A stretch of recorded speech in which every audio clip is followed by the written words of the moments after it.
Hey guys, what's going on? I got a treat for you here today. The biggest vintage science fiction haul I've ever laid eyes on. There's a used bookstore near my hometown that was having a liquidation sale. And I'd been there before. It was one of those stores with huge stacks of books on the ground and everything in the shelves was like too deep. Which is great normally, but with this one it was just too much. It was too clustered, too claustrophobic, you couldn't find anything. And to top it off, the books were like $10 each, which goes against my sensibilities. But the liquidation sale solved that problem. So, here we go. Start off with some ace doubles. I love these. Something about them are just so cute. We got Mayday Orbit by Paul Anderson. And No Man's World by Kenneth Bulmer. They had so many ace doubles there. My God. The Door Through Space, Marion Zimmer Bradley. Beware of the 4D Demons. And Rendezvous on a Lost World by Bertram Chandler. It was one challenge at this store because it was a huge collection. It was someone's hoard. As someone who collects books, it's kind of like that's your aspiration. Your dream is right here. Here's your dream imagined. A little mustier and a little more water damaged than I would have liked. I had to be careful not to get the mustier ones. But to have it right there, I always wanted a whole bunch of ace doubles, and I could have had like 50 of them right there. I could have done it. And I kind of had to have some self-discipline. I mean, I bought 100 books, so maybe I didn't have as much self-discipline as I would have liked. But I feel if I had bought them out on ace doubles, then sure, I would have realized the dream, but like, you know, the fun and the passion is in getting there, not in arriving there. Sounds cliche, but that's what it is. Alright, we got Demon's World, another one by Kenneth Bulmer. Always like vintage art with aliens on the cover. Any kind of alien, I'm into it. And on the other side, I Want the Stars by Tom Purdom. Haven't heard of that one. Looks pretty grisly, though. And that's a theme here as well. I haven't read a lot of these, most of these, but I just ran out of vintage science fiction to read, and I need to stock up. And I realized with this whole book business, I have this stream of books always going through my house and technically on my TBR. So I need to be able to reach into that stream and grab the ones I want to read, which is a lot easier if I have a lot of people that know more than me and can tell me which books are worth my time and which ones aren't. So please, all these books here today, let me know what I should read. I need your help. Alright. The Badge of Infamy, Lester Del Rey. This one's definitely in contention for best cover. Classic golden pulp right there. And The Sky is Falling, also by Lester Del Rey. We got The Wagered World. This is the last ace double.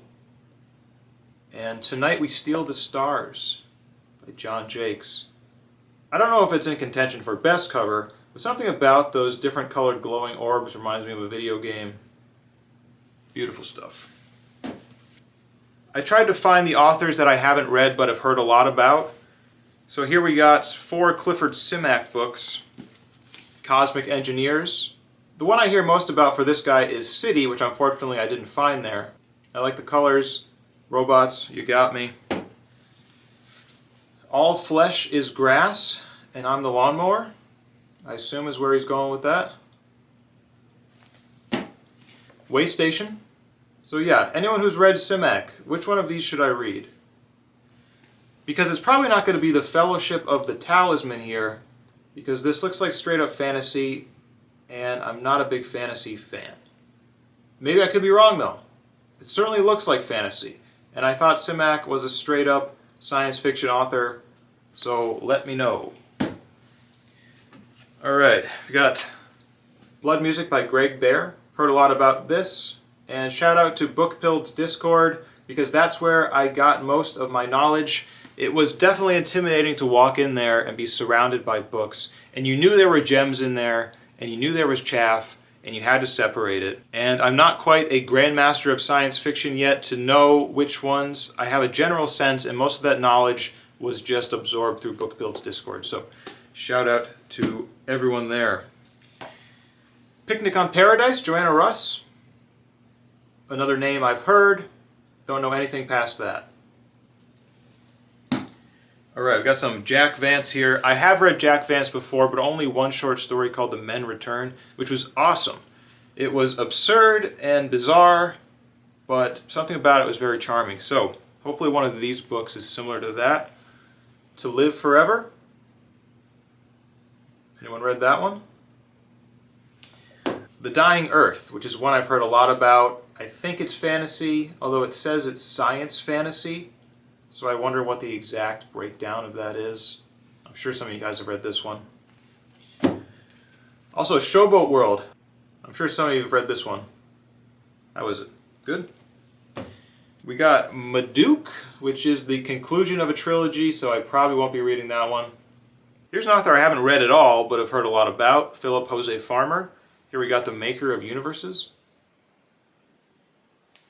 And The Stone God Awakens, a very recognizable cover, I'll admit. I bought it only for this angry Mr. T looking guy on the front. Big fan. So what is this, horror? What's going on here? And the one I've heard the most about, To Your Scattered Bodies Go, which is definitely going on my TBR. Hopefully some of you guys can solidify that decision. But I've heard a lot of good things about that one. Oh, and The World Inside, Robert Silverberg. I just read this. I'm probably going to talk about it in my next video. Really enjoyed it. A.E. Van Vogt. I've only read his famous short story, The Weapon Shop, which I thought was okay, but he's such a huge name, I want to at least read something else by him. Here we got Destination Universe. And actually, we have another Destination Universe. I guess I bought two of those. This one definitely has the better cover, if you ask me. In contention for top cover here today. And The Weapon Shops of Isher, which must be the novelization of that short story. Very 70s cover. I like that one. I don't know if it's in contention, but I like this cover. The Black Corridor, Michael Moorcock. I know this guy is fantasy, right? But I hear his name a bunch, and I see his books all the time, and I haven't read one. Is this a good place to start? I do like the style of this book. Was like Ace Special Edition or something. And I saw a couple others there, and I had to restrain myself from saying, oh, I'll get these and I'll start another collection. No. But this one's cool.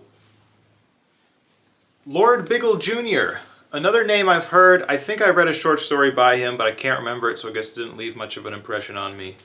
Here we got The Still Small Voice of Trumpets. My wife loved this guy's name. And shout out to my wife for keeping busy for the 3 hours that I was in this musty book dungeon. Also, All the Colors of Darkness. I like that cover. Reminds me of the Shrike a little bit. Shrike-ish. Shrike-esque. The Star Is My Destination, Alfred Bester. Another one I've heard a lot about. This is one that people rave about. Should put it on my TBR. Probably. Maybe. R.A. Lafferty. Here's one. I just read a short story by him. It was maybe even too absurd for me, which is saying a lot. Here we got Arrive at Easter Wine, the autobiography of a Kidsmith machine. Yeah. And The Devil is Dead. A little more straightforward. Like the abstract art there. We got The Cosmic Eye by Mac Reynolds. Based on the cover and this artwork you're seeing, completely derivative of 1984 and written like 20 years after the fact. Maybe I'm wrong. I'd like to be wrong. Anyone read this one? Another author who I've only read a little bit of. I read a short story, which was a brilliant short story, especially for when it was written and how relevant it still is today. Cordwainer Smith. You Will Never Be the Same. I gotta say, the artwork on these Cordwainer Smiths leaves something to be desired, though. Especially this one, because it lost its book jacket somewhere along the way. Space Lords. I'm into Space Lords. Hopefully that's a good one. And the best of Cordwainer Smith. Very Lovecraftian cover here. Creepy? Is his stuff creepy generally? Or just absurd? Bizarre. Alright, and here's another contender for top cover. Probably the one I would pick here. Alien Planet by Fletcher Pratt. Never heard of it, never heard of the author, but Beautiful cover, the vintage alien on it. The pink is very rare for vintage sci-fi, I feel.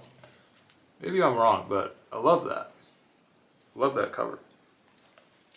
And lastly, we got The Last Unicorn, Peter Beagle, which I know is high fantasy, and unicorn's right in the title, so it's not the book for me. And I think I missed the boat on it. Seems like something you read as a kid and then you love for the rest of your life. But I know this was an early edition, so it's going to be eBay fodder for me. And that's what I got for you here today.